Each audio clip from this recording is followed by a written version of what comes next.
ముక్తినిచ్చే యేసు నామం, శాంతినిచ్చే యేసు నామం. అవునయ్యా, మాకు ముక్తినిచ్చేది, మమ్మల్ని పరముకు నడిపించేది నీ నామమే. మా పాపములను పరిహరించడానికి సిలువపై బలి అయ్యావయ్యా. నీ సిలువ రక్తమును క్రయముగా మాకై చెల్లించవయ్యా.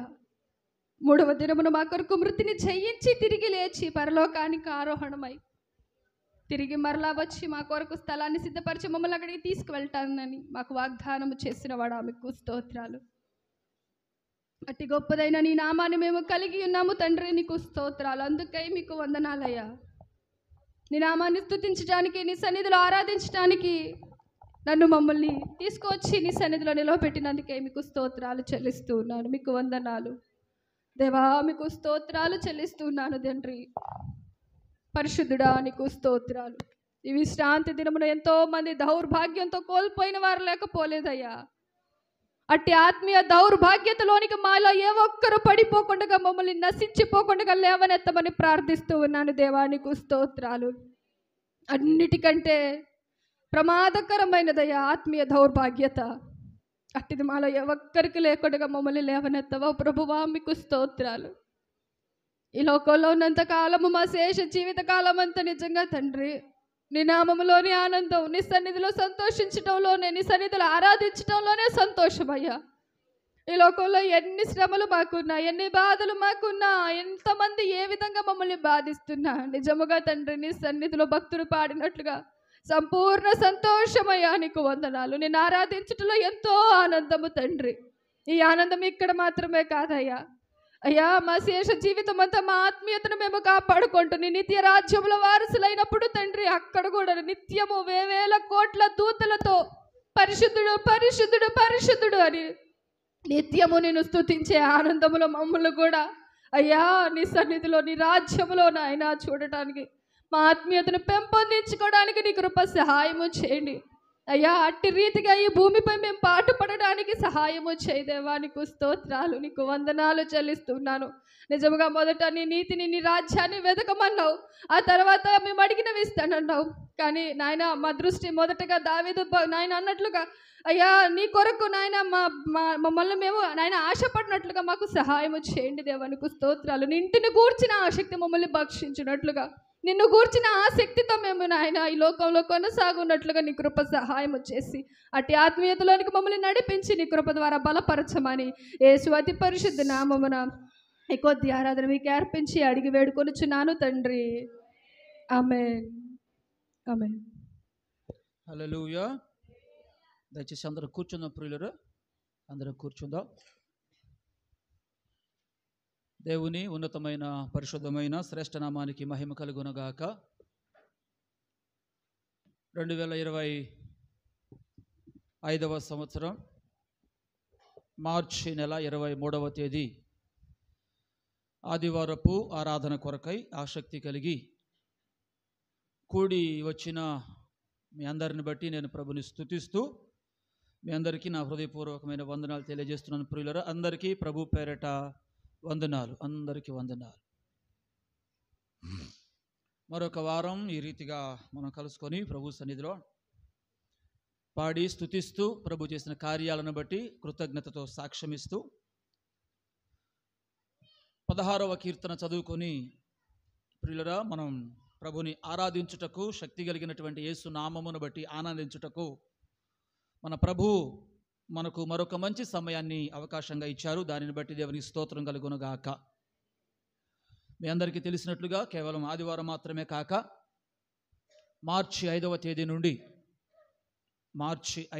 నుండి ఏప్రిల్ 20వ తేదీ వరకు మరి ప్రతిరోజు సాయంత్రం కూడా ఎంతో అద్భుతంగా దేవుని సన్నిధిని అనుభవించడానికి, దేవుని యొక్క వాక్యాన్ని ధ్యానించడానికి, ఆధ్యాత్మికంగా కొన్ని సంగతులను గ్రహించడానికి దేవుడు తన కృపను ఇస్తూ ఉన్నారు. ఆసక్తి కలిగిన బిడ్డలు పాలు పంపులు పొందుతూ ఉండగా మరి ప్రభు కృపలో ఇప్పటికే ఇంచుమించు సగం రోజులు, ఇంకొక 2 రోజుల్లో అయితే అయిపోతాయి అనుకుంటా. వచ్చే నెల 20వ తారీఖు అంటే ఇవాళ తారీఖు 23. కాబట్టి మరికొన్ని రోజులు మన ముందున్నాయి.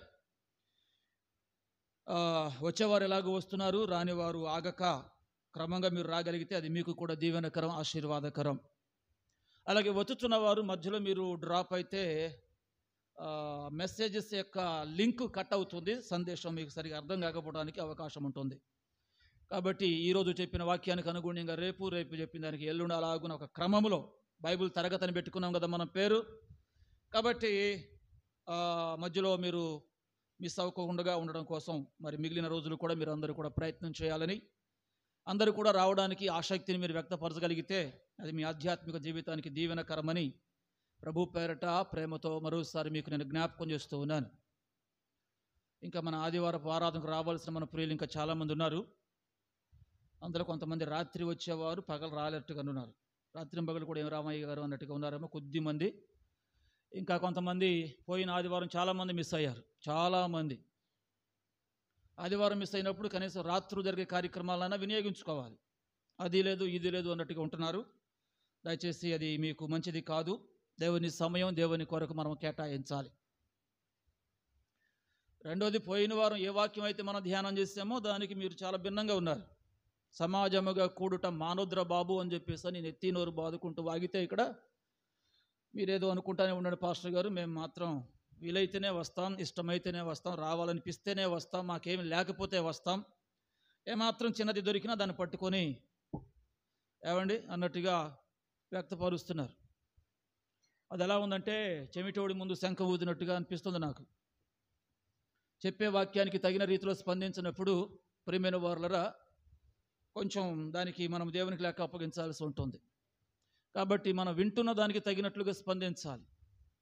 తగినట్లుగా మనం స్పందించకపోతే వినేదేదో విని మనకు నచ్చినట్లుగానే మనం ఉంటాము అని చెప్పేసానంటే దాని విషయమై ప్రియులరా మరి దేవుని దగ్గర నుండి ఒకవేళ మనం అనుభవించవలసిన వాటిని, అది దీవెన, ఆశీర్వాదం, ప్రతిఫలం ఏమైనా కావచ్చు, మిస్ అవుతామేమో.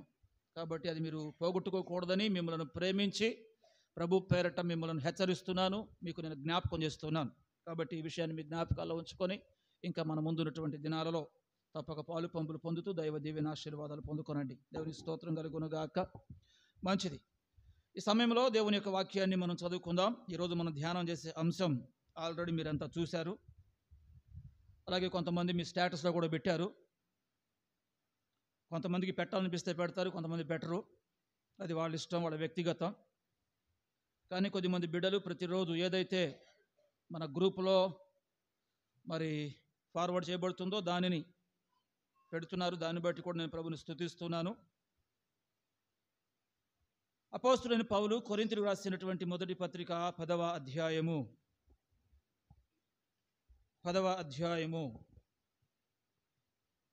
13వ వచనాన్ని మనం ఈ సమయంలో చదువుకుందాం. సాధారణముగా అందరూ కూడా మీ గ్రంథాలు తెరవండి. కొరింథీయులకు రాసినటువంటి మొదటి పత్రిక 10వ అధ్యాయము 13వ వచనాన్ని ఈ సమయంలో మనం చదువుకుందాం. సాధారణముగా మనుషులకు కలుగు శోధన తప్ప మరి ఏదియు మీకు సంభవింపలేదు. దేవుడు నమ్మదగినవాడు. మీరు సహింపగలిగినంత కంటే ఎక్కువగా ఆయన మిమ్మును శోధింపనీయడు. అంతేకాదు సహింపగలుగుటకు ఆయన శోధనతో కూడా తప్పించుకొను మార్గమును కలుగజేయును. దేవుడు తన పరిశుద్ధ లేఖనాలను మన ధ్యానము కొరకు దీవించును గాక. ప్రియులరా, ఈ 13వ వచనం చాలా పెద్ద వచనం. ఒక మంచి పారాగ్రాఫ్ మనందరి జీవితాలకు అవసరమైన రీతిలో పరిశుద్ధాత్మ దేవుడు మన కోసం రాయించి పెట్టాడు. దేవునికి స్తోత్రం కలుగును గాక. అయితే ఈ 13వ వచనం అంతటిని నేను ధ్యానం చేయాలని అనుకోవడం లేదు, కానీ ఈ 13వ వచనంలో మిడిల్లో ఉన్నటువంటి ఒక మంచి మాట మీరంతా గమనించారని నేను అనుకుంటూ ఉన్నాను. అదేమిటయ్యా అని చెప్పేస్తానంటే, నీవు నేను మనం ఆరాధించుతూ ఉన్నటువంటి మన దేవుడు నమ్మదగిన వాడు అనండి. ఎవరైనా మనం ఆరాధించుతూ ఉన్నటువంటి మన దేవుడు చెప్పండి, నమ్మదగిన వాడు. దేవుడు నమ్మదగిన వాడు అనండి ఒకసారి. ఎవరు మన దేవుడు? నమ్మదగిన వాడు, నమ్ముకొనదగిన వాడు.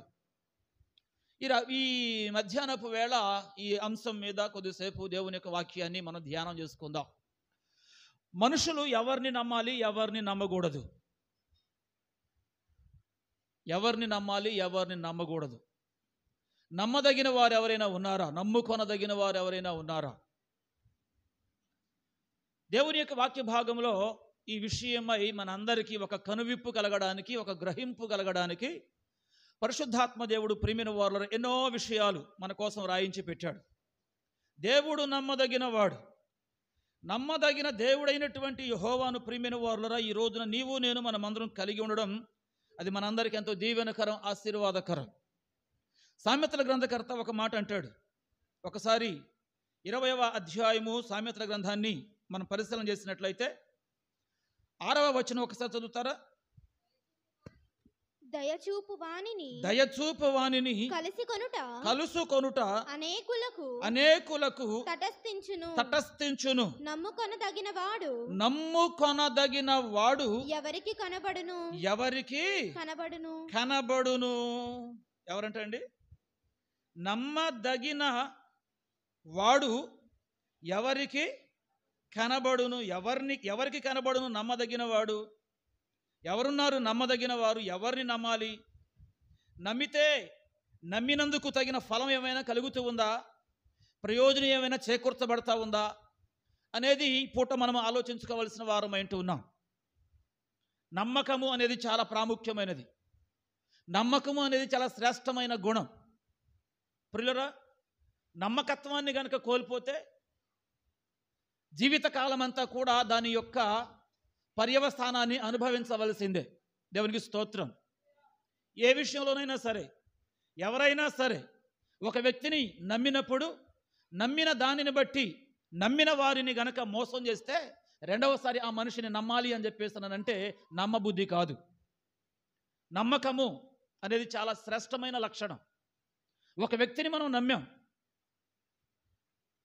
నమ్మిన ఆ వ్యక్తి నమ్మక ద్రోహం చేయకూడదు. అది వివాహ బంధంలో కూడా భర్త భార్యను నమ్మాలి, భార్య తన భర్తను నమ్మాలి. 31వ అధ్యాయం చాలాసార్లు మిమ్మల్ని చదవమని చెప్తా నేను. అతడు ఆమె యందు నమ్మకముంచును.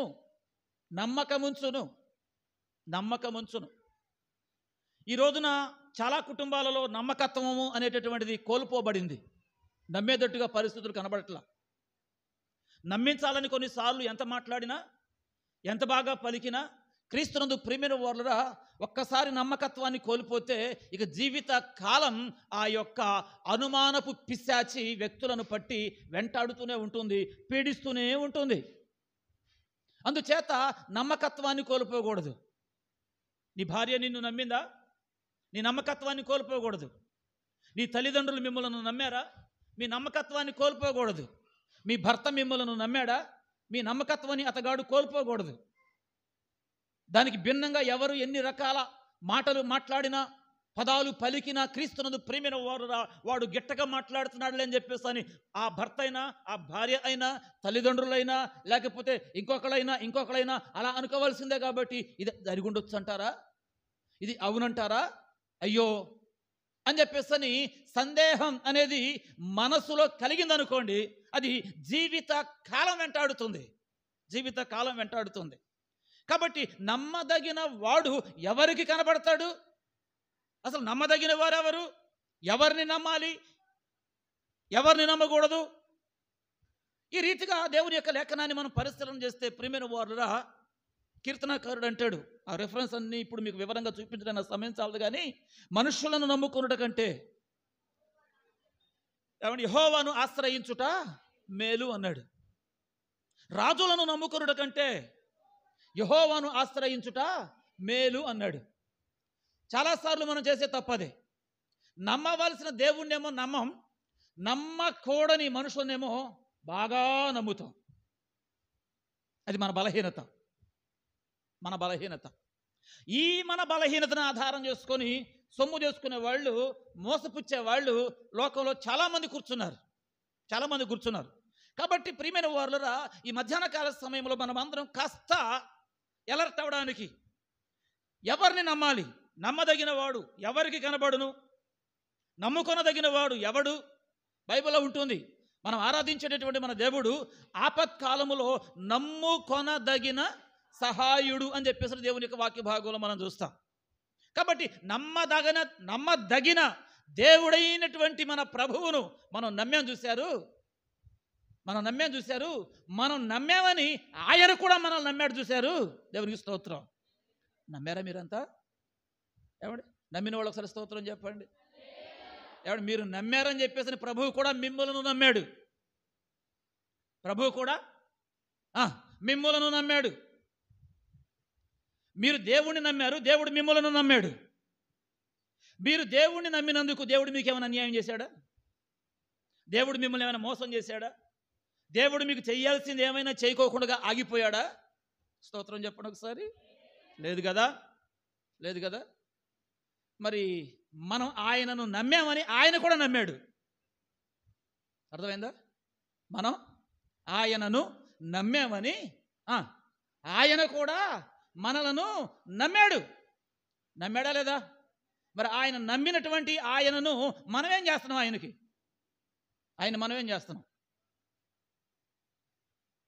నమ్మిన మనం ఆయనను ఆరాధిస్తామని, నమ్మిన మనం ఆయనను విడిచిపెట్టమని, నమ్మిన మనం ఆయనతోనే ఉంటామని, నమ్మిన మనం ఆయననే వెంటాడుతామని, ఏమండి, ఆయన నమ్మాడు. దేవునికి స్తోత్రం. 33.5 సంవత్సరాలు ఈ లోకంలో జీవించిన ఆయన జీవిత కాలంలో 12 మంది శిష్యులను ఆయన ఎంపిక చేసుకున్నాడు. వాళ్ళందరినీ యేసయ్య బాగా నమ్మాడా లేదా? నమ్మాడు. నమ్మితే నమ్మిన వారిలో ఒకడు ఆయనను అమ్మేశాడు. ఏం చేశాడు? అమ్మేశాడు. ఎవరండి ఆయన? అంటే యేసయ్య నమ్మడం తప్ప, యేసయ్య నమ్మి సొమ్ము సంచి చేతికి ఇవ్వడం తప్ప, యేసయ్య నమ్మి పెత్తనం అప్పగించడం తప్ప. మరి నమ్మినందుకు ఏం చేశాడు? అమ్మేశాడు. ఏమండి, పేతురు గారు పలికిన కొన్ని ప్రగల్భాలను యేసయ్య నమ్మేశాడు. ప్రభువా, నీతో చావవలసి వచ్చినా సరే నేను, ఏమండి, ఆ మాట అంటే మనకి ఎంత బలం వచ్చేస్తుందో, ఎంత ధైర్యం వచ్చేస్తుందో. ఏమండి, డైలాగులు బాగా నమ్మదగినట్టుగా ఉంటాయి, కానీ కార్యశీలన కాడికి వచ్చేటప్పటికి ప్రియమైన వారు డైలాగుకి చేసే క్రియకి ఏమాత్రం కూడా పొంతన కుదరదు. మరి నీ నమ్మకం అని చెప్పేసి నమ్మేదట్ట. ఆయన ఎవరో తెలియదని ఎన్నిసార్లు ముమ్మారు బొంకినట్టుగా దేవుని యొక్క లేఖనాలలో మనం చూస్తాం. ఇక మిగిలిన వారు ఉన్నారు అని చెప్పేస్తానంటే వారు కూడా ఏం చేశారు? ప్రభు ముందే చెప్పాడు, కాపరిని పట్టుకొనగా గొర్రెలన్నీ కూడా అన్నట్టుగానే అయిపోయింది. లేదు ప్రభు, అలా జరగనివ్వం అని చెప్పేసి చాలా ప్రియమైన వారు మాటలు వారు మాట్లాడారు. కానీ వారి మాటలన్నీ కూడా జస్ట్ నీటి మీద మూటల్లాగా మిగిలిపోయినాయి. ఎలా మిగిలిపోయినాయి? నీటి మీద మూటల్లాగా మిగిలిపోయినాయి. నీటి మీద రాతల్లాగా మిగిలిపోయినాయి. ఏం రాస్తారు నీటి మీద? మీరు ఏమి రాసినా నీటి మీద రాసింది ఏది క్రీస్తునందు ప్రియమైన వారురా మీరు రాస్తూ ఉండగానే కనపడదు. కొన్నిసార్లు మీ నమ్మకత్వాన్ని వ్యక్తపరుస్తూ మీరు మాట్లాడుతూ ఉండగానే మీ నమ్మకత్వాన్ని ప్రియమైన వారురా బయలుపరచకపోతే, కనిపించకపోతే, చూపించకపోతే డైలాగుల వలన ఎవరికి ఉపయోగం, ఎవరికి ప్రయోజనం? అందుచేత నమ్మదగిన వాడు ఎవడు అని చెప్పేసి, ఫలానా వాడు అని చెప్పేసి మనం ఎవరికి స్టాంపు వేయగలం? ఎవరికి స్టాంపు వేయగలం? ఈరోజు నమ్మించి వంచేవారు, నమ్మించి మోసగించేవారు, నమ్మించి ప్రగల్భాలకు ప్రియమైన వారు పలికేవారు, ప్రలోభాలకు లొంగ తీసుకునేవారు సొసైటీలో చాలా ఎక్కువగా తయారై కూర్చున్నారు. అందుచేత దేవుని పిల్లలంగా మనమందరం చాలా జాగ్రత్తగా ఉండాలి అని చెప్పేసి దేవుని యొక్క లేఖనాలలో నుంచి ఈ పూట మనమందరం కూడా హెచ్చరింపబడుతూ ఉన్నాము. దేవునికి స్తోత్రం. హల్లెలూయా. ఇట్లాంటి పరిస్థితులలో దేవుడు మాత్రమే నమ్మదగిన వాడు. దేవునికి స్తోత్రం. నమ్మదగిన దేవునిని మనం నమ్ముకున్నాం. చెప్పండి, ఎవరు నమ్ముకున్నాం? మనం కొంచెం గట్టిగా, నమ్మదగిన దేవునిని మనం నమ్ముకున్నాం. మనం నమ్ముకున్నామని దేవుడు కూడా మనలను చెప్పండి నమ్మాడా, నమ్మాలా? నమ్మాడా? నమ్మిన ఆయన్ని మాత్రం దయచేసి ఏం చేయకూడదు, ఏం చేయకూడదు, ఏం చేయకూడదు. దేవునికి స్తోత్రం. హల్లెలూయా, హల్లెలూయా. రండి, అపోస్తలుడైన పౌలు తిమోతికి రాసినటువంటి 2వ పత్రిక 2వ అధ్యాయము ప్రియమైన వారులరా ఒక మాట చదువుతారా? 13వ వచనం చూడండి ఒకసారి. మనము నమ్మదగిన వారమైనను, మనము నమ్మదగని వారమైనను, నమ్మదగని వారమైనను ఆయన నమ్మదగిన వాడుగా ఉండును. ఎలా ఉన్నాడంట ఆయన? మనమేమిటి? నమ్మదగని వారం. మనమేమిటి? నమ్మదగని వారం. మరి దేవుడు చెప్పండి, మన దేవుడు ఎవరు? స్టార్ట్ చేయి. మన దేవుడు ఎవరు అమ్మా? మన దేవుడు ఎవరు? కొంచెం గట్టిగా చెప్పండి. చప్పట్లు కొడతారు ఒకసారి. ఆమేన్. నమ్మదగిన వాడవు, సహాయుడవు యేసయ్యా, ఆపత్కాలములో ఆశ్రయమైనది నీవేనయ్యా. నమ్మదగిన వాడవు, సహాయుడవు యేసయ్యా, ఆపత్కాలములో ఆశ్రయమైనది నీవేనయ్యా. చరణం విడిపించి చెలిమితో బంధించి నడిపించినావే మందవలే నీ స్వాస్యమును. చరణం విడిపించి చెలిమితో బంధించి నడిపించినావే మందవలే నీ స్వాస్యమును. నమ్మదగని వారమైనను మన దేవుడు నమ్మదగిన వాడుగా ఉన్నాడు. అంత మాత్రమే కాదు, ఆయన తన స్వభావమునకు విరోధముగా ఏదియు చేయడు. దేవునికి స్తోత్రం. చెప్పండి, ఏం చేయడు ఆయన? తన స్వభావమునకు విరోధముగా ఏదియు చేయడు. ఆయన నమ్మదగిన వాడు. చెప్పండి, ఎవరైనా? ఎస్, నమ్ముకొనదగినవాడు. నమ్ముకొనదగినవాడు. చెప్పండి, నమ్ముకున్న మీరు ఆయనను నమ్ముకొని ఉన్నారా? నమ్ముకొనదగిన దేవుడైనటువంటి దేవుణ్ణి నమ్ముకొనినటువంటి మీరు నమ్ముకొని ఉండవలసిన దానికి బదులుగా ఎప్పుడైనా ఏదైనా అవకాశాన్ని బట్టి అమ్ముకుంటున్నారా? అదేంటి పాస్టర్ గారు, ఆ పని చేసింది ఆయన కదా, ఎవరో యోధా కదా, 30 వెండి నాణ్యాలకు అమ్ముకున్నది ఆయన కదా. మరి మనమేం చేస్తున్నాం? ఆయనకి 30 వెండి నాణ్యాలకు అమ్ముకుంటే మనలో చాలామంది ఒకరోజు కూలికి అమ్మేసుకుంటున్నారు ఆయన్ని, ఒకరోజు లాభానికి అమ్మేసుకుంటున్నారు ఆయన్ని, ఒకరోజు వాళ్ళ సుఖానికి అమ్మేసుకుంటున్నారు ఆయన్ని, ఒకరోజు వాళ్ళ సౌఖ్యానికి అమ్మేసుకుంటున్నారు ఆయన్ని. ఆయనేమో నమ్ముకున్నాడు, మనమేమో అమ్ముకుంటున్నాం. ఏదో పాట ఉండే, నమ్ముకున్నాడు యేసయ్య, అమ్ముకున్నారు శిష్యులు, ఏం చేశాడు? యేసయ్యేమో నమ్ముకున్నాడు, శిష్యులేమో అమ్ముకున్నారు. ఈ మనుషుల నమ్మే కంటే అని చెప్పేసి ఏదో ఒక మంచి హైపిచ్చి సాంగ్ అది. దేవునికి స్తోత్రం. జీవితం అంటే మాటలు కాదోయ్ చెల్లెమ్మ, ఇది మనిషిని నమ్మే రోజులు కావమ్మా అని ఓ పాతకాలపు పాట, మా చిన్ననాటి పాట. దేవునికి స్తోత్రం. హల్లెలూయా. కాబట్టి రాత్రికాల సమయంలో, క్షమించండి, ఈ ఉదయకాల సమయంలో క్రీస్తునందు ప్రియమైన వారు ప్రభువుని ఆరాధించుటకు వచ్చినటువంటి నీవు నమ్మినటువంటి దేవుడు నిన్ను ఎలా నమ్మాడో నీవు కూడా ఆయనను అలా నమ్మగలిగితే, దేవునికి స్తోత్రం, అలాగున ఆయనను ఆశ్రయించగలిగితే, ఆయన చెప్పింది నువ్వు వినగలిగితే, అలా చేయడానికి నువ్వు ఇష్టపడగలిగితే ఎంత అద్భుతంగా ఉంటుంది. దేవునికి స్తోత్రం. నమ్ముకున్న వాళ్ళందరూ ఒకసారి స్తోత్రం చెప్పండి. నమ్ముకున్న వాళ్ళందరూ ఇంకొకసారి స్తోత్రం చెప్పండి. యెషయా గ్రంథం ఈ మాటతో సరిపోల్చుకొని ఒకసారి స్తోత్రం చెబుదురు. కానీ ఇప్పుడు చెప్పారుగా బ్రహ్మాండంగా 30వ అధ్యాయం యెషయా గ్రంథము ప్రియమైన వారులారా 30వ అధ్యాయము చదవండి 12వ వాక్యం.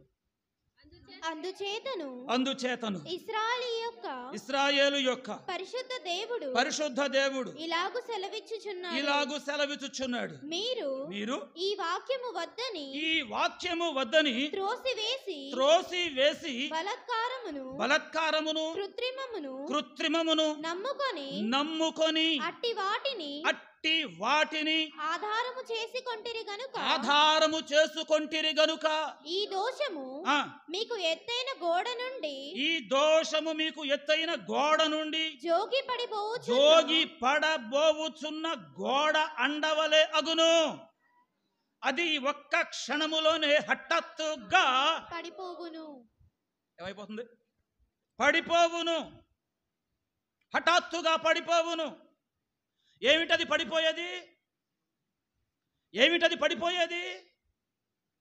మీకు ఆశ్రయంగా ఉండునట్లు ఏదైతే ఒక ఎత్తైన గోడను మీరు కట్టుకున్నారో, ఒక ఎత్తైన గోపురాన్ని మీరు ఏర్పాటు చేసుకున్నారో ఆశ్రయంగా, ఎలా వినండి, ఎలా ఆశ్రయంగా మీరు దేని మీద ఆనుకుంటున్నారో, దేని మీద ఆధారపడుతున్నారో, ఏమండి, ఏది మనకు మేలని, ఏది మనకు ప్రయోజనమని, ఏది మనకు ప్రతిఫలాన్ని కలగజేస్తుందని దేనిని మనము ఆధారం చేసుకున్నామో ప్రియమైన వారులారా, అదంట అమ్మ ఏమవుతుంది?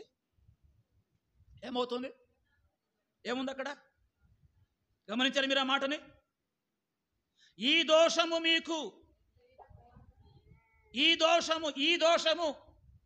ఏ దోషం అది? దోషం అంటే మనం ఏదో చేయరాంది చేస్తే దోషం అనుకుంటున్నాం. పాపం అంటే మనం చేయరానిది ఏదైనా చేస్తే పాపం అనుకుంటున్నాం.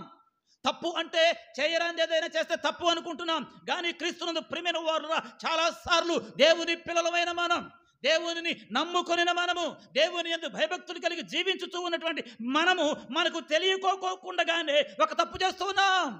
ఏమిటి ఆ తప్పు అని చెప్పేస్తానంటే 12వ వచనంలో చాలా సుస్పష్టంగా దేవుడే మాట్లాడుతున్నాడు. ఏమని చదవడం ఒకసారి కొంచెం గట్టిగా. అందుచేతను ఇశ్రాయేలు యొక్క పరిశుద్ధ దేవుడు ఇలాగు సెలవిచ్చుచున్నాడు.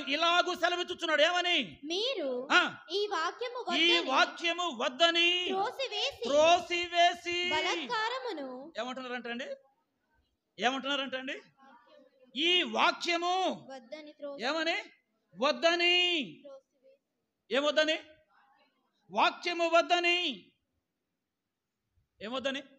కొంచెం గట్టిగా చెప్పండి. ఏం చెప్తున్నాం ఇక్కడ? మీకు వాక్యం చెబుతున్నాం, దేవుని మాటలు చెబుతున్నాం, దేవునిని గురించి మీకు తెలియజేస్తున్నాం, దేవుని జ్ఞానాన్ని మీకు బోధిస్తున్నాం. ఏమండి, నిన్న మొన్న ఒక మంచి సిరీస్ మనకు స్టార్ట్ అయింది. దేవుని స్తోత్రం కలుగునుగాక. ఆత్మమూలముగా ఒకనికి బుద్ధివాక్యం, ఆత్మమూలముగా జ్ఞానవాక్యం, ఆత్మమూలముగా వివేకవాక్యం, ఆత్మమూలముగా ఏమండి అది ఆత్మ ఎటువంటిది అయ్యానంటే ఆలోచన బలములకు ఆధారముగు దేవుని ఆత్మ. అద్భుతం. దేవుని స్తోత్రం కలుగునుగాక. హల్లెలూయా. అయితే కొంతమంది బిడ్డలు ఏం చేస్తున్నారయ్యా అని చెప్పేస్తున్నానంటే, ఈ వాక్యము మాకొద్దు. ఏమొద్దు? కొంచెం గట్టిగా చెప్పరాదండి. మీకు కావాలా వద్దా? ఏమా కావాలన్నా వద్దా? వాక్యము మాకొద్దంటావా? ఏమొద్దనాలి మనం? వాస్తవానికి లోకము నాకొద్దు, ఈ లోకాశ నాకొద్దు, శరీరాశ నాకొద్దు, నేత్రాశ నాకొద్దు, జీవపు డంభము నాకొద్దు, అవినీతి నాకొద్దు, అన్యాయము నాకొద్దు. మరేం కావాలి? మరేం కావాలి? దేవుడు కావాలి, దేవుని సన్నిధి కావాలి, దేవుని ప్రసన్నత కావాలి, దైవ సందేశం కావాలి, దేవుని మాట కావాలి. దేవునికి స్తోత్రం, హల్లెలూయా. నీ మాట చాలయ్యా,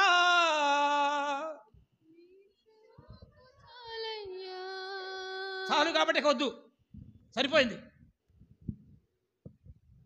సరిపోయింది, సరిపెట్టేసుకుంటున్నారు. ఏమొద్దని? అమ్మా, ఎవరి మాట ఇది? నా మాట, దేవుని మాట. ఎవరి మాట అమ్మ సుభద్ర? కొంచెం గట్టిగా చెప్పమ్మా. దేవుని స్తోత్రం. మంచి టైం చూసి స్టార్ట్ చేసావు కదా shop. Very good, very good. ఖాళీగా కూర్చున్నంతకాలం ఖాళీగా కూర్చున్నారు. ఎప్పుడైతే కార్యక్రమాలు స్టార్ట్ అయినాయో ప్రియమైన వారు పని పాటలు ప్రారంభించారు. మంచిదే, కాదని నేను అనను, వద్దని నేను అనను.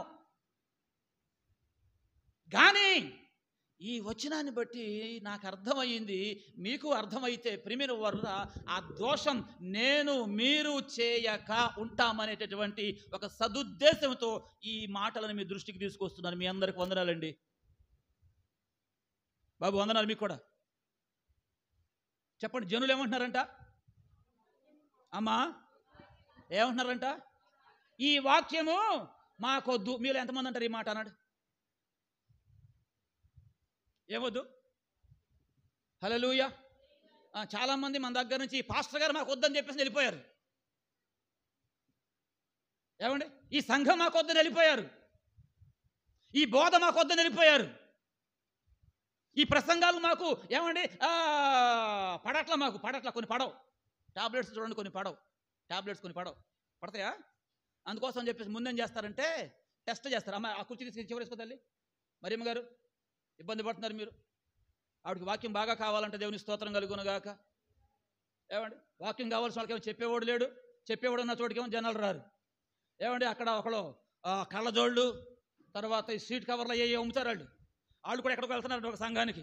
అయ్యా అస్సలు వాక్యం లేదు అయ్యా, చచ్చిపోతున్నాం అయ్యా సంవత్సరంన్నర నుంచి. మా అయ్యగారు ఏమైపోయాడు అంటే వదిలేసి వెళ్ళిపోయాడు, 6 నెలలు అయ్యింది.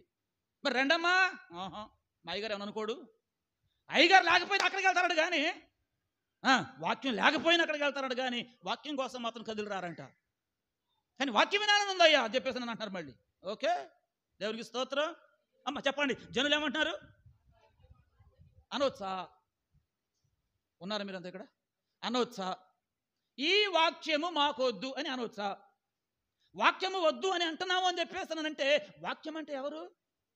ఆది యందు వాక్యం ఉండెను, వాక్యము దేవుని యొద్ద ఉండెను, వాక్యమే. మరి ఇప్పుడు ఎవరు వద్దంటున్నావు నువ్వు? వాక్యం వద్దంటున్నావంటే ఏమండి? దేవుని మాట వద్దంటున్నావంటే, లేకపోతే చాలయ్యా చాలయ్య అంటున్నావంటే, అంటే ఆ చాలు అర్థం వేరే అనుకోండి. ఏమండి? నీ మాట ఉంటే చాలయ్యా నేను బ్రతికేస్తాను అని దాని అర్థం. అంతేగాని ఇప్పుడు దాకా వినేస్తాను ఆయన ఇక చాలు అని కదా దాని భావన. ఈ వాక్యము నాకు వద్దు అని వాక్యానికి దూరం అవడం చేత, ఈ వాక్యము మాకు వద్దు అని ఆరాధనకు దూరం అవడం చేత, ఈ ఆరాధన మాకు వద్దు అని దూరం అవడం చేత ఏం జరుగుతుంది అక్కడ? అక్కడున్న మాట ఏంటి? ఏమండి? ఏమంటున్నాడు? ఈ వాక్యము మాకు వద్దని త్రోసివేసి తిరస్కరించి ధిక్కరించి వద్దని విడిచిపెట్టి ఏం చేస్తున్నారట? బలాత్కారమును కృత్రిమమును నమ్ముకొని. దేనిని నమ్ముకుంటున్నారు? నమ్ముకోవలసిన వాక్యాన్ని నమ్ముకోకుండా బలాత్కారాన్ని, ఏమండి? కృత్రిమము అంటే అర్థం ఏంటండి? ఏమండి? కృత్రిమము మనం తయారు చేసింది, మనం సిద్ధం చేసుకున్నది, మనం అనుకునేది, మనకు నచ్చింది, మనకు కావాల్సింది, ఇలాగున క్రీస్తునందు ప్రేమైన వారు అనేక విషయాలలో కృత్రిమమును నమ్ముకొని. దేన్ని నమ్ముకొని? ఎవరు నమ్మాలి వాస్తవానికి? దేవుడెవరు? నమ్ముకొనదగిన సహాయుడు. దేవునికి స్తోత్రం కలుగునుగాక. నమ్ముకోవలసిన సహాయుడైనటువంటి దేవునినేమో, దేవుని మాటనేమో, దేవుని వాక్యాన్నేమో వద్దు అని చెప్పేసి ఏం చేశారట? త్రోసివేసి బలాత్కారమును కృత్రిమమును నమ్ముకొని. వాటిని ఆధారము చేసుకొంటిరి గనుక 13వ వచనం, ఈ దోషము ఏ దోషం అంటే ఇప్పుడు వాక్యం వద్దు అంటే మంచిదా? దేవుని సన్నిధి వద్దు అంటే అది మంచిదా? దేవుని మందిరము వద్దు అంటే అది మంచిదా? మీకు అర్థం కావడం ఇంకా చెప్తా మీకు ఇలాగున. ఈరోజు ఆదివారం ఆరాధన వద్దు. ఏంటండి వద్దు? ఆరాధన వద్దు. ఏమొద్దు? ఆరాధన వద్దు. మరి ఏం ముద్దు?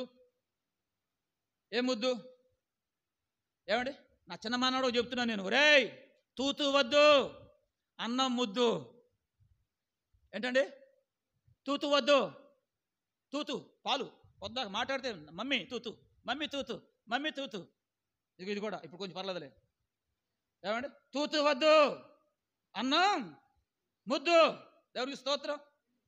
ఏమొద్దు చెప్పరే? మీకేం వద్దు?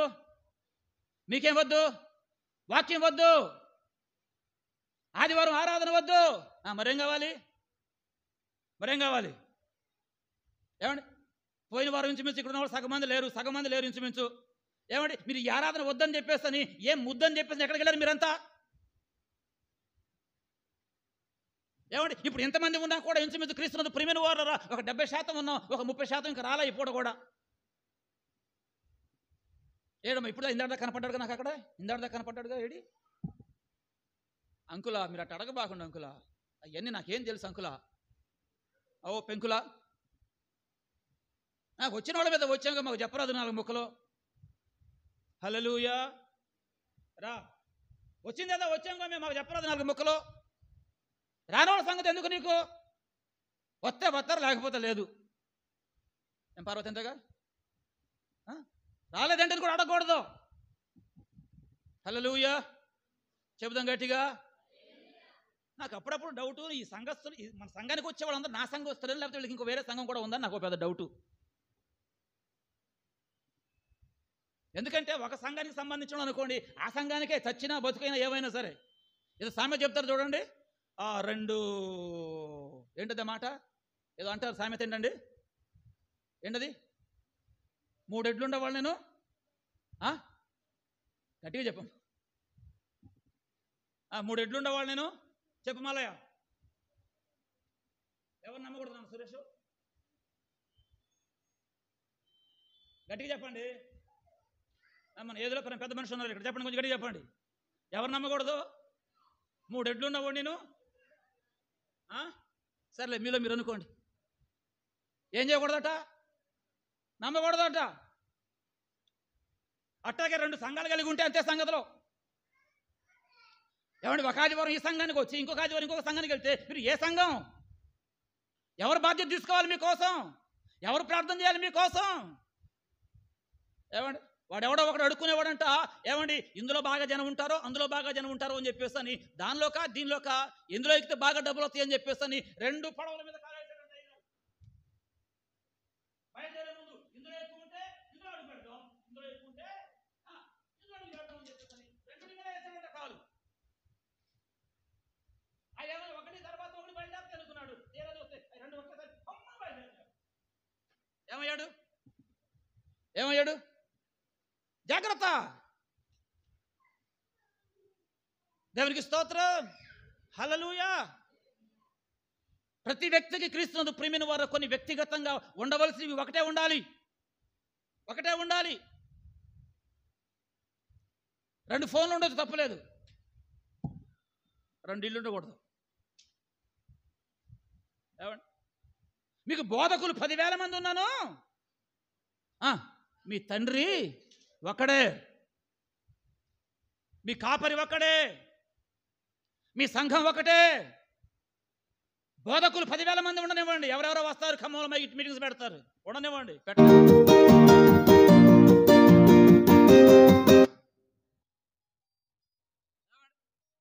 దేవుని స్తోత్రం కలుగును గాక.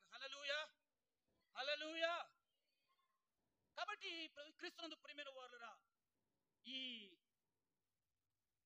మధ్యాహ్న కాల సమయంలో దేవుని యొక్క వాక్యంలో నుంచి మీకు నేను జ్ఞాపకం చేసేది ఏమిటయ్యా అని చెప్పేస్తున్నానంటే, మనము దోషము చేయొద్దు. చెప్పండి, ఏం చేయొద్దు? కొంచెం గట్టిగా చెప్పండి. ఏం చేసి దోషం? ఏం చేసి దోషం? కొర్నేలు గారు చెప్పండి, ఏం చేసి దోషం? ఈ వాక్యము మాకొద్దని చెప్పం మనం, రాకపోవడమే దోషం. వాక్య సందేశాలు ఇక్కడి నుంచి వెలువడుతూ ఉంటున్నప్పుడు, ఒక దైవిక ఆరాధన క్రమం ఇక్కడ జరుగుతూ ఉంటున్నప్పుడు రాకపోవడమే తప్పు. రాకపోవడమే తప్పు. నువ్వు రాలేదంటే దాని అర్థం ఏంటంటే నాకొద్దు, నాకు అక్కర్లేదు, నాకొద్దు అని చెప్పేసి దీనిని త్రోసివేసి దేనిని నమ్ముకుంటారంట? బలత్కారమును, కృత్రిమమును నమ్ముకొని దానిని ఆధారం చేసుకొని దేవుని దృష్టిలో ఏమవుతున్నారు? దోషి అవుతున్నారు. దోషులు మనం కాకూడదు. నా గోల అదే. ఈ పూట నా ఉద్దేశం ఏంటంటే దేవుని దృష్టిలో మనము చెప్పండి ఏం కాకూడదు? దోషులము కాకూడదు. అవుతారా మీరు? దోషులు అవుతారా? మీకు దోషం మంచిదా? దోష విమోచన మంచిదా? మనం భక్తి చేసేది ఎందుకు? ఈ విశ్వాసంలోనికి వచ్చింది ఎందుకు? ప్రభువును నమ్ముకున్నది ఎందుకు? మన దోషమంతా కూడా చెప్పండి ఏం కావాలి? దోషమంతా ఏం కావాలి? అమ్మ మాట్లాడట్లే మీరు, చెప్పండి అమ్మా. దోషం ఏం కావాలి? దోష నివృత్తి కోసమా, దోష అర్జన కోసం మనం వచ్చేది? దోష నివృత్తి కోసం. కానీ మనకు తెలియకోకుండానే ప్రియమైన వారురా, ఇదిగో ఈ వచనం ప్రకారం మనం ఏం చేస్తున్నాం అని చెప్పేస్తున్నానంటే దోషము చేస్తూ ఉన్నాం, అపరాధము చేస్తూ ఉన్నాం. దాని వలన అక్కడ రాయబడి ఉంది ఒక మంచి మాట, ఏమిటయ్యా అని చెప్పేస్తున్నానంటే, వద్దని చెప్పేసి త్రోసివేసి బలాత్కారాన్ని, కృత్రిమమును నమ్ముకొని వాటిని ఆధారం చేసుకుంటుంది గనుక ఈ దోషము ఏం చేసింది? ఇప్పుడు మీకు ఎత్తైన గోడగా ఉండి జోగి పడబోవుచున్న గోడ అండవలే అగును అన్నాడు. ఏమన్నాడు? మీకు ఎత్తైన గోడ నుండి జోగి పడుచు ఉన్న గోడ అండవలే అగును. గోడ అండవలే అగును. జోగి పడుచున్న గోడ అండవలే అగును. అండ అంటే ఏంటమ్మా? అండ అంటే ఏంటి?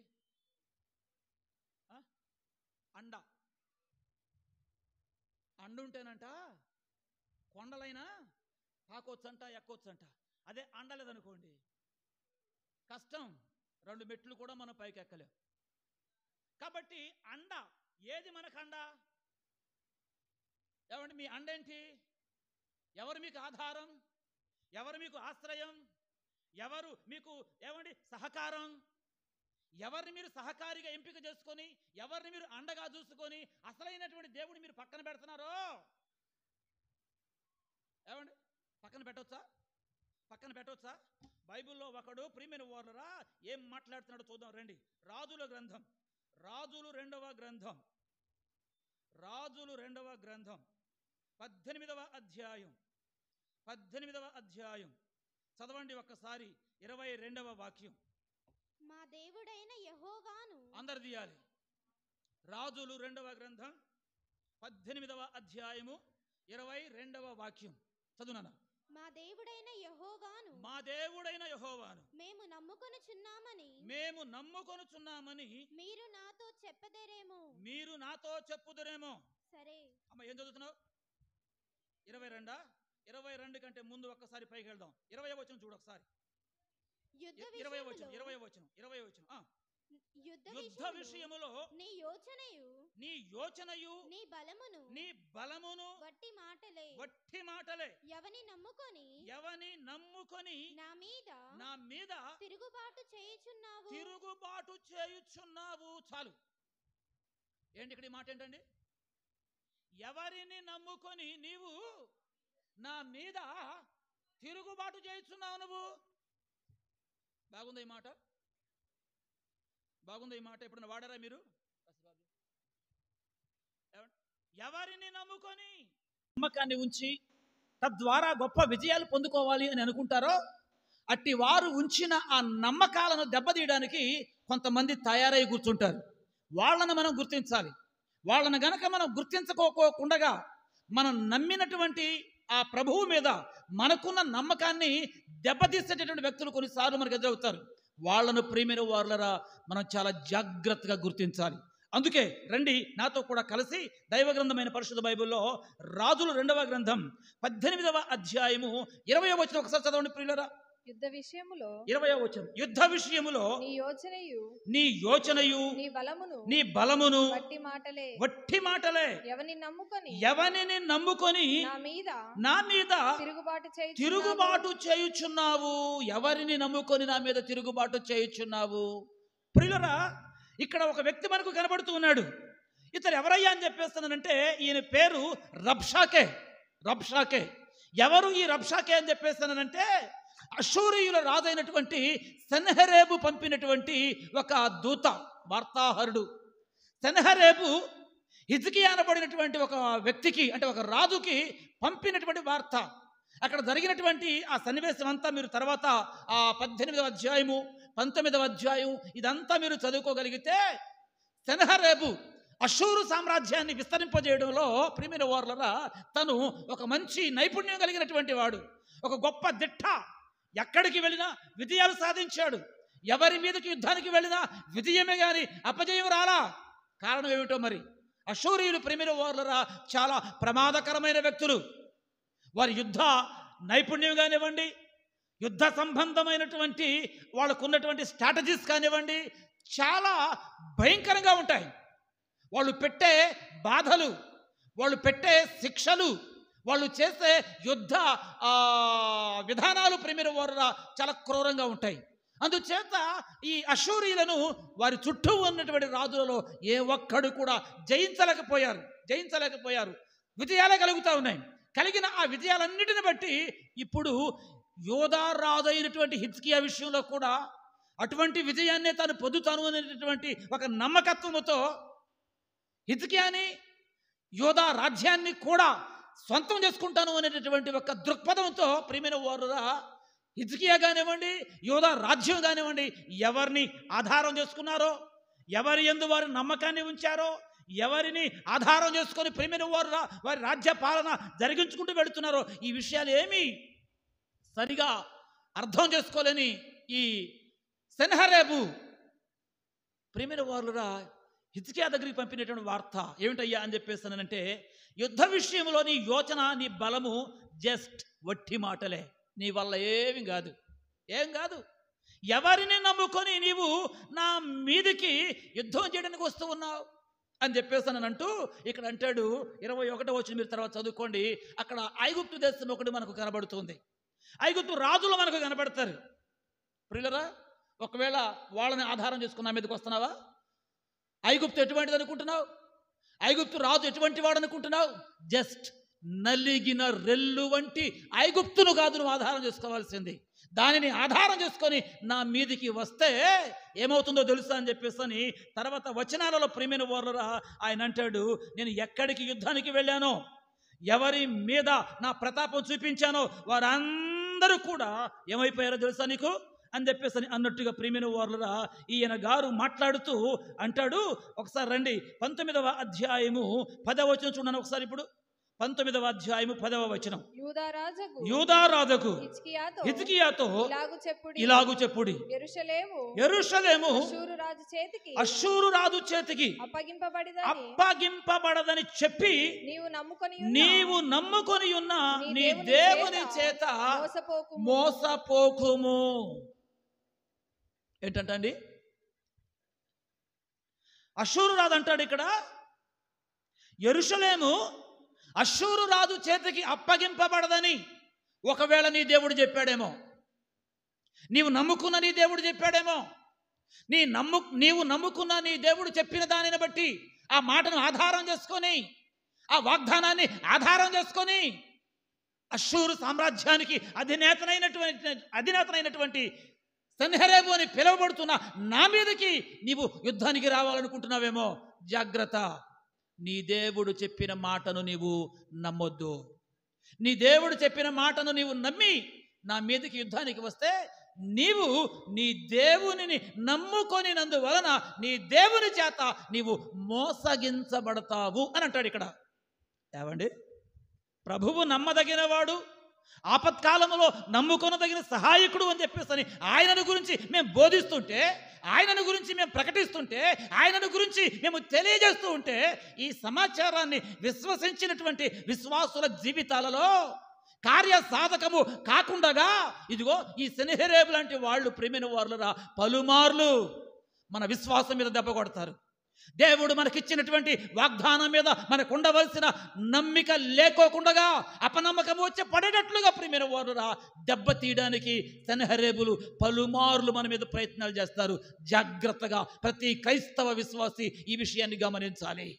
ఏమంటున్నాడు హిజ్కియా? క్షమించండి, రబ్షాకే ఏమంటున్నాడు ఇక్కడ? చదువు వచ్చినారు ఒకసారి. యూదారాజుకు హిజ్కియాతో ఇలాగ చెప్పుడి, యెరూషలేము అష్షూరు రాజు చేతికి అప్పగింపబడదని చెప్పి, అష్షూరు రాజు విజయం పొందడని చెప్పి, అష్షూరు రాజును దేవుడైనటువంటి నేనే తరుముతాను అని చెప్పి, ఒకవేళ నువ్వు నమ్ముకొనినందువలన నీ దేవుడు నిన్ను మోసపుచ్చుతున్నాడేమో, జాగ్రత్తగా చూసుకోని చెప్పేసి ప్రియమైన వారురా ఇదిగో ఈ రబ్షాకే ద్వారా సెనహెరేబు వర్తమానము పంపినట్టుగా ఇక్కడ లేఖనాలలో మనం చూస్తూ ఉన్నాం. దేవునికి స్తోత్రం కలుగునగాక. ఇక్కడ ఇంకొక విషయం మనం జ్ఞాపకం చేసుకోవాలి. అదేమిటంటే నలిగిన రెల్లు ఐగుప్తు అన్నాడు, ఐగుప్తు రాజ్యం అన్నాడు. దానిని గనక నీవు నమ్ముకుంటే ఖతం అబ్బాయ్, దానిని నమ్మిన వారందరికీ అదే గతి పట్టింది. అంతేకాదు తర్వాత మీరు చూడండి, ఈ రాజులు 2వ గ్రంథం ప్రియమైన వారులరా 19వ అధ్యాయం ఒకసారి నేను చదువుతాను 12వ వచనం ఒకసారి చూడండి. నా పితరులు నిర్మూలన చేసిన గాదాను వారు కానీ, హారాను వారు కానీ, రెజీపులు కానీ, తెల్లాసారులో నుండిన ఎదేనీయులు కానీ తమ దేవతల సహాయము వలన తప్పించుకొనిరా, తమ దేవతల సహాయము వలన తప్పించుకొనిరా అంటే ఇక్కడ మనకేమర్థం కావాలి? ఈ సెనహెరేబు దేవతల సహాయముతో వచ్చిన రాజ్యాలను, ఆ రాజ్యాలకు సంబంధించినటువంటి రాజులను, వారు కలిగి ఉన్నటువంటి సైన్యాలనట శిక్షించి నాశనం చేశాడట. వారి దేవతలు వారికి సహాయం చేయలేకపోయాయి. వారి దేవతల పేరున వారు నా మీదకి వచ్చినప్పటికీ కూడా వారిని నేను జయించాను, వారిపై విజయం నేను పొందాను. అవును, అష్షూరీయులు ఎక్కడ అడుగు పెట్టినా అక్కడ నాశనమే, ఎక్కడ అడుగు పెట్టినా అక్కడ విజయమే పొందారు. వాళ్ళు వెళ్ళిన చోట అపజయమే కలిగింది. దానిని ఆధారం చేసుకొని ఐగుప్తులను ఓడించాడట. ఈ 12వ వచనంలో కొన్ని పేర్లు మనకు అక్కడ కనబడతా ఉన్నాయి. హారాను అన్నాడు, రెజీపు అన్నాడు, తెల్లాసారు అన్నాడు, ఎదేనీయులు అన్నాడు. వాళ్ళందరూ కూడా వారి దేవతల పేరు మీద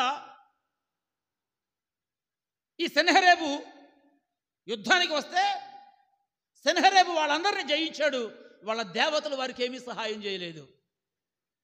రాజులు వారు వేసుకొని వచ్చినటువంటి వాళ్ళ యుద్ధ సామాగ్రి వలన వారికి విజయం కలగలేదు, వారి సైన్యాల వలన వారికి విజయం కలగలేదు, వారి యుద్ధ నీతి నైపుణ్యం వలన వారికి విజయం కలగలేదు. అంత మాత్రమే కాదు, వారు ఏ దేవతలను నమ్ముకొని నా మీదికి వచ్చారో దేనిని బట్టి కూడా వాళ్లకు విజయము కలగలేదు. కాబట్టి హిజ్కియా, నీ దేవుడైనటువంటి యెహోవాను నీవు నమ్ముకొని ఆయన చెప్పిన మాటను బట్టి నా మీదకి యుద్ధానికి వచ్చి నీవు అనవసరంగా అపజయం పాలవుతావు. పంపావు కదా, ఇంకా ఏమైనా ఉంటే పంపు, ఇంకా ఏమైనా ఉంటే పంపు. ఏమున్నాయి? ఇంకా దేవాలయంలో ఉన్నవన్నీ కూడా ఊడ్చి పంపించేసేసాడు.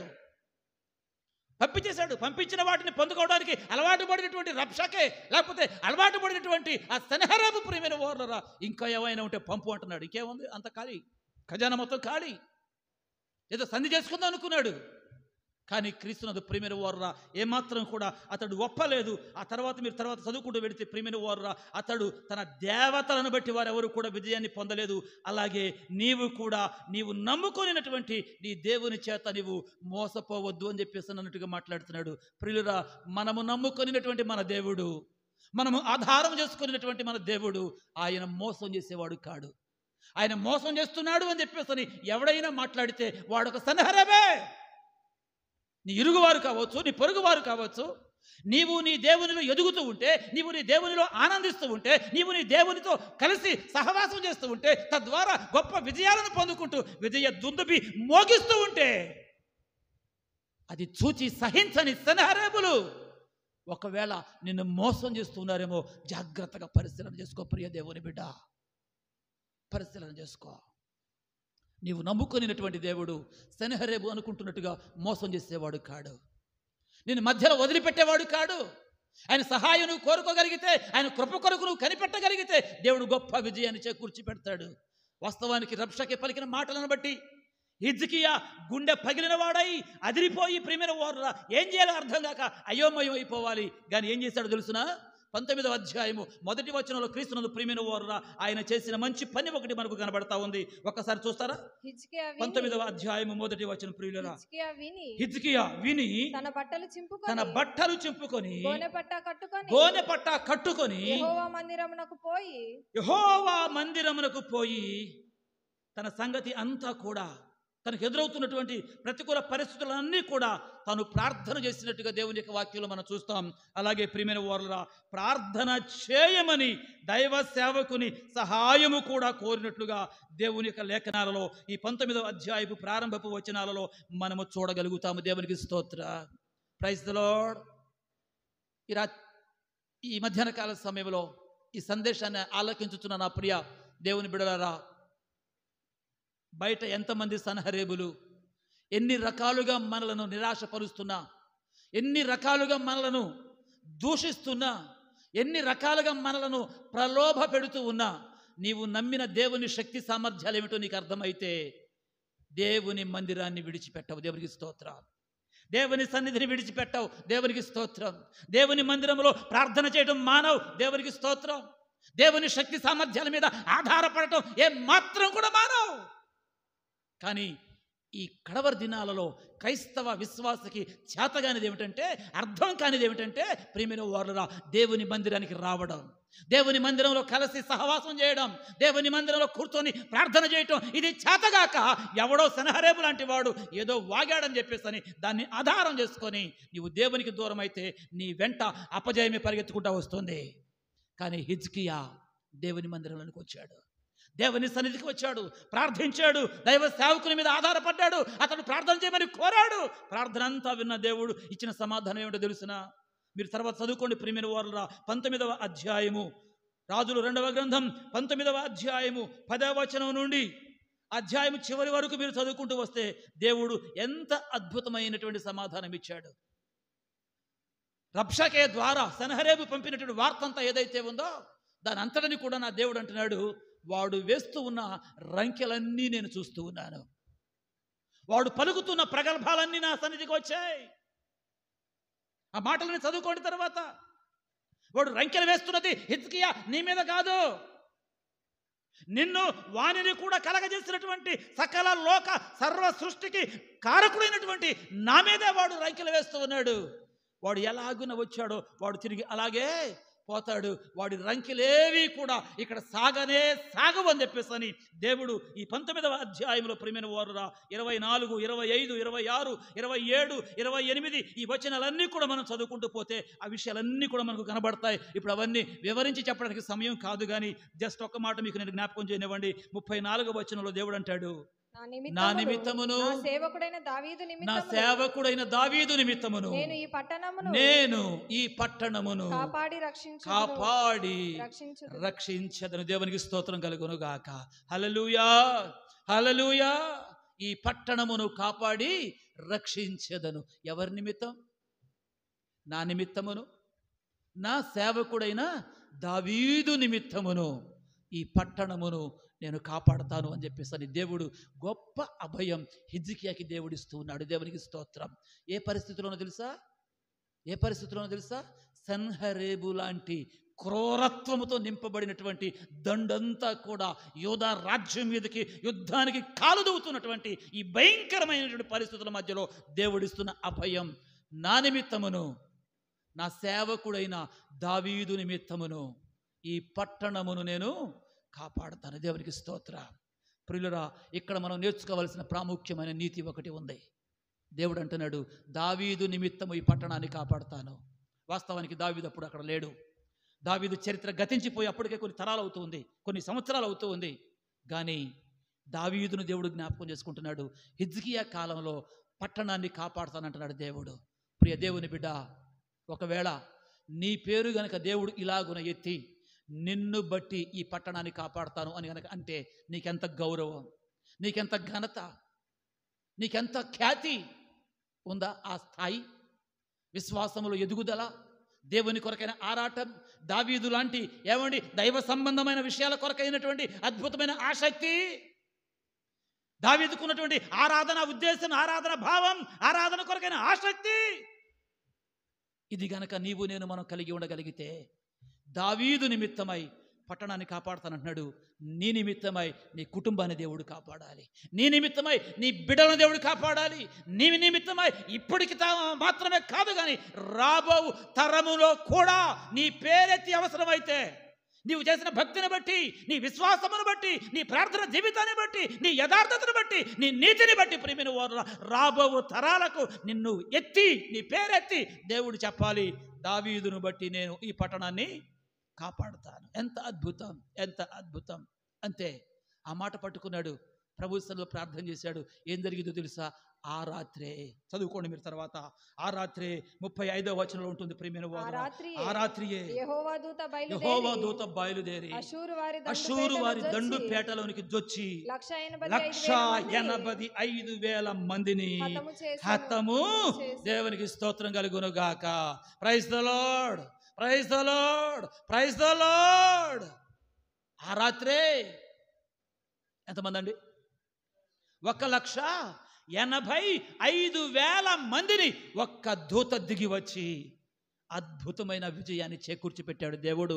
దేవునికి మహిమ కలుగును గాక. ఏమండి, విజయాన్నిచ్చే దేవుని విషయమై సన్హెరీబు వాగిన వాగుడేంటి? నీవు నమ్ముకొనిన నీ దేవుని వలన నీవు మోసపోవద్దు. దేవుడు మోసం చేశాడా? దేవుడు విడిచిపెట్టాడా? దేవుడు ప్రార్థనను తృణీకరించాడా? దేవుడు ప్రార్థనను విననని అన్నాడా? ఆయన మందిరములోనికి వచ్చి ఎవడు ఆయన యందు నమ్మిక ఉంచి విశ్వాసముతో శరణాగత వచ్చాలని చెప్పేసి ఆయన పాదాలు కనుక మనం పట్టుకోగలిగితే క్రీస్తునందు ప్రియమైన వారురా, ఆయన ఎవరిని విడిచిపెట్టాడు, ఎవరిని మర్చిపోడు. నీ మీదకి వచ్చినది ఎంత పెద్ద సైన్యమైనా సరే, ఎంత పెద్ద సమూహమైనా సరే, ఎంత పెద్ద ఉపద్రవమైనా సరే, ఎంత గొప్ప ఆపదైనా సరే ప్రియమైన వారురా, ఆయన పాదాలు గనుక హిజ్కియాలాగా మనం పట్టుకోగలిగితే, ఆయన మందిరంలోనికి చేరి ఆయనను ఆశ్రయించగలిగితే క్రీస్తునందు ప్రియమైన వారురా, ఆయన తప్పక గొప్ప విజయాన్ని చేకూర్చి పెడతాడు. దేవునికి స్తోత్ర. చెప్పండి, హిజ్కియా ఎవరు నమ్ముకున్నాడు? నమ్ముకొనదగిన సహాయుడైనటువంటి ప్రభువును నమ్మాడు. నువ్వెవరు నమ్ముకున్నావు? నేనెవరు నమ్ముకున్నావు? నమ్ముకున్న మన నమ్మకత్వాన్ని ఎట్టి పరిస్థితులలో కోల్పోకూడదు. ప్రభువు చెప్పాడు, నమ్ముట నీ వలన అయితే నమ్మువానికి, గట్టిగా చెప్పండి, సమస్తము సాధ్యం, సాధ్యం, సాధ్యం. కాబట్టి ఈ పూట ఈ లేఖనాల నుంచి మనం గమనించవలసింది ఇదే.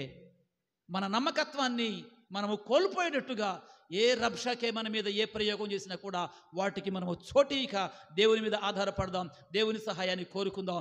దేవుడు తప్పక తన దూతను ఆనాడు పంపి ఏ రీతిగా 185,000 శత్రువులను కూల్చివేశాడో క్రీస్తునందు ప్రియమైన వారురా, ఈ మాటలు వింటున్నటువంటి నీ జీవితంలో ఏ శత్రువు ఉన్నా, ఏ సమస్య ఉన్నా, ఏ ప్రమాదం ఉన్నా, ఏ ఆపద ఉన్నా దేవుడు దానిని తొలగించి శత్రుశేషము లేకుండగా ఒక అద్భుతముని ఎడల చేయాలి అని చెప్పేసానంటే, నీవు నమ్మిన దేవుని యందు సర్వ సంపూర్ణమైన విశ్వాసమును, నమ్మకత్వాన్ని కలిగి ఆయనను సేవించుటలో, ఆయనను ఆరాధించుటలో, ఆయన కొరకు నీ సమయాన్ని వెచ్చించుటలో నిర్లక్ష్యము చేయక నీ ఆసక్తిని వ్యక్తపరచు.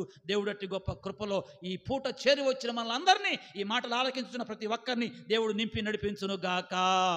ఆమేన్. హల్లెలూయా, హల్లెలూయా. మహోన్నతుడైన తండ్రి, సర్వశక్తి కలిగిన దేవ, యేసయ్యా నీకు వందనాలు, నీకు స్తోత్రాలు ప్రభువా. మా మంచి దేవుడు నైనా దేవా, నీకు వందనాలు ప్రభువా. మేము నమ్మదగిన వారము కాదు, అయినప్పటికీ నీవు మమ్మల్ని ప్రభువా ప్రేమించావు. నీవు నమ్మదగిన వాడవు నైనా దేవా, నీకు వందనాలు ప్రభువా. మేమేదో నీకు ఉపయోగపడతామని, నిన్ను సేవిస్తామని, నిన్ను స్తుతిస్తామని నైనా, నిన్నే ఘనముగా ఎంచుకుంటామని నీవు మమ్మల్ని ప్రేమించావు నైనా. మమ్మల్ని నమ్మి నీ రక్షణను మాకు ఇచ్చావు. నీకు స్తోత్రాలు ప్రభువా. దేవా నీకే వందనాలు ప్రభువా, నీకు స్తోత్రాలు. ఈ లోకంలో మేము దేనిని నమ్ముకున్నా అవి నమ్మదగినవి కాదయ్యా. ఈరోజు మాతో మాట్లాడావు నాయనా. నాయనా, అషూరు రాజు ఏం మాట్లాడాడు? తను వేసిన రంకెలు నువ్వు చూసావు నాయనా.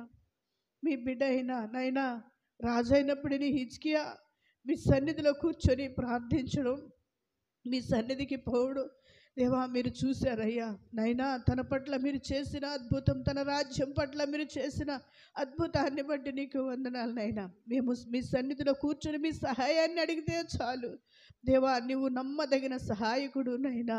ఆపత్కాలములో నమ్ముకునదగిన సహాయకుడా నీకు స్తోత్రములు నైనా.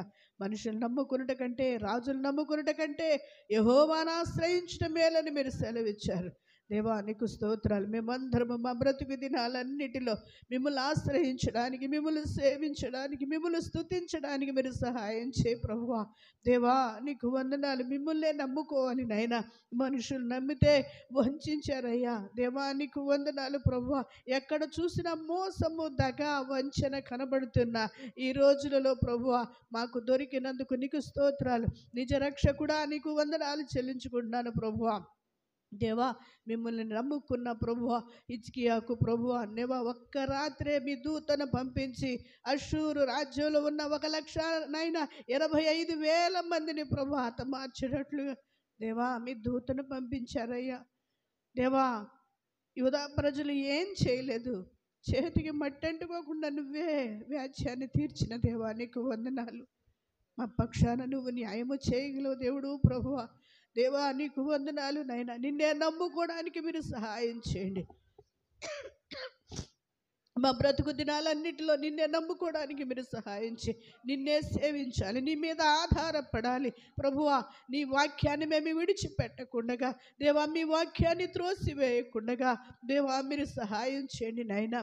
మీ వాక్యము విని వినగల చెవులు, గ్రహించే మనస్సును మాకందరికీ మీరు అనుగ్రహించినందుకు నీకు స్తోత్రాలు నాయనా. వాక్య ప్రకారము నడుచుకోవడానికి మీరు సహాయం చేయి. వాక్యానికి మా జీవితాలను అప్పగించినట్లుగా మీరు సహాయం చేయండి నాయనా. సంపూర్ణముగా విధేయులగునట్లుగా మీ కృపను నాయన మాకు అందరికీ మీరు అనుగ్రహించమని ప్రార్థిస్తున్నాం దేవా. ఈ దినం తీసుకొచ్చిన ప్రతి ఒక్కరిని మీరు జ్ఞాపకం చేసుకోండి. ఆరాధనలో పాలు పంపులు పొందారు బిడ్డలందరూ, మిమ్మల్ని స్తుతించారు, మిమ్మల్ని సేవించారు, మీ ఘనమైన మాటలు విన్నారు ప్రభువా. వారి హృదయాలలో మిమ్మల్ని అంగీకరించారు. మీకు వందనాలు ప్రభువా. బిడ్డలందరినీ మీరు దీవించండి, మీరు ఆశీర్వదించండి. ఒక్కొక్కరి పట్ల ప్రభువా యూదారాజైన హిజ్కియా పట్టణం కోసం నైనా నువ్వు ఎలాగున రక్షించావో, మీ దూతను ఎలా పంపావో నైనా మీ బిడ్డలకు మాకును ప్రభువా మీ దూతను పంపి కావలసిన సహాయాన్ని చేయండి ప్రభువా. దేవా మీ సహాయాన్ని వేడుకోవడానికి మీ కృపను అనుగ్రహించండి దేవా. మేము ఎవరిని నమ్ముకున్నా మా సహాయము కొంచెమే నాయన. ఐగుప్తునైనా నమ్ముకుంటే నలిగిన రెల్లు అని సెలవిచ్చావుగా నాయన. నిజమే, లోకం వలన సహాయము వ్యర్థమయ్యా.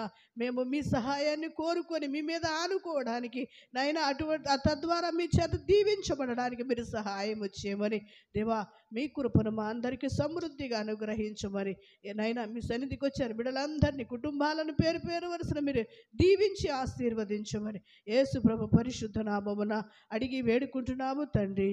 ఆమేన్. మన పరమ తండ్రి దేవుని దివ్యమైన దయ, మన రక్షకుడు ప్రభు అయిన యేసుక్రీస్తు వారి యొక్క ఉన్నతమైన కృప, పరిశుద్ధాత్ముని యొక్క నిత్య సన్నిధి, సహవాసము, కాపుదల ఈనాటి ఆరాధనలో పాల్గొని ప్రభుని స్తుతించి మహిమపరిచి దేవుని యొక్క వాక్యాన్ని విని తిరిగి వెళుతున్న మనకు సదాకాలము ప్రభు సన్నిధి తోడై ఉండి నడిపించును గాక. ఆమేన్. యేసు రక్తమే శిలువ రక్తమే యేసు నామానికి సంపూర్ణమైన విజయము కలుగును గాక. ఆమేన్, ఆమేన్, ఆమేన్. హల్లెలూయా, హల్లెలూయా. అందరికీ వందనాలండి. ఆరాధన మనం ముగించుకుంటున్నాం.